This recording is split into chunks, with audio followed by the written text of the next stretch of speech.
Salut chauffeur!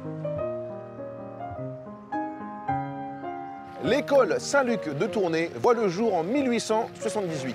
À l'époque, l'établissement est géré par 4 frères qui prônent l'idéal des frères des écoles chrétiennes. Son architecture néo-gothique datant de 1904 semble tout droit sortie d'un film d'Harry Potter. Vous allez découvrir que l'école Saint-Luc regroupe un internat et un enseignement secondaire pointu.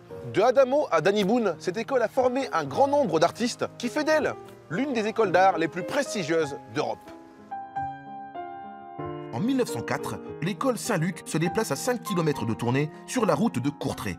Elle offre à ses étudiants du secondaire comme du supérieur de suivre leur formation dans un esprit humaniste insufflé par les frères fondateurs. Alors, bienvenue dans le temple de la beauté et de la perfection. Bonjour et bienvenue à l'Institut Saint-Luc de Tournai. Nous sommes ici dans la cour d'honneur de ce magnifique édifice de style néo-gothique.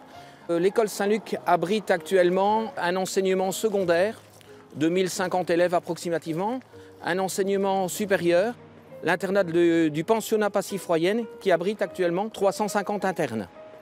Comme on peut le voir sur la mosaïque ici d'entrée, donc le bâtiment est de 1904, il a été construit en 14 mois par l'architecte Paul Clerbeau.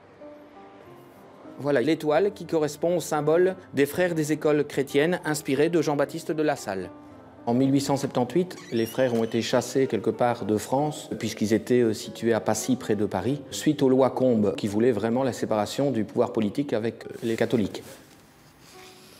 Je terminais mes études primaires et j'ai dit à mon père, je voulais faire le dessin. Et ici, on est dans un lieu mythique pour moi à l'époque, parce que c'est là que j'ai terminé mon année bac dans ce théâtre, ce qui m'a permis d'être ce que je suis aujourd'hui, professeur de croquis ici à Saint-Luc. Les frères ont donné très rapidement des cours de base de dessin, d'architecture, de sculpture, tout ce qui avait un rapport avec l'enseignement artistique déjà dès le départ. Au niveau du secondaire, je veux dire, on a une démarche artistique assez large. On a 3 sections professionnelles, essentiellement l'ébénisterie, les assistants métiers de la publicité et l'industrie graphique technocom, qui est les métiers de l'imprimerie.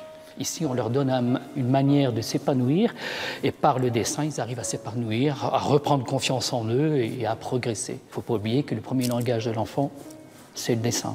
On essaie de faire passer un savoir. Et je pense que si l'élève comprend qu'on a envie de les faire progresser, alors on n'obtient que des bons résultats. L'essence même de Jean-Baptiste de La Salle, lors de la création des Instituts Saint-Luc, il y avait des préceptes, le don de soi, l'assistance aux personnes défavorisées et l'excellence. Ce qu'on essaie d'avoir au niveau artistique, l'excellence.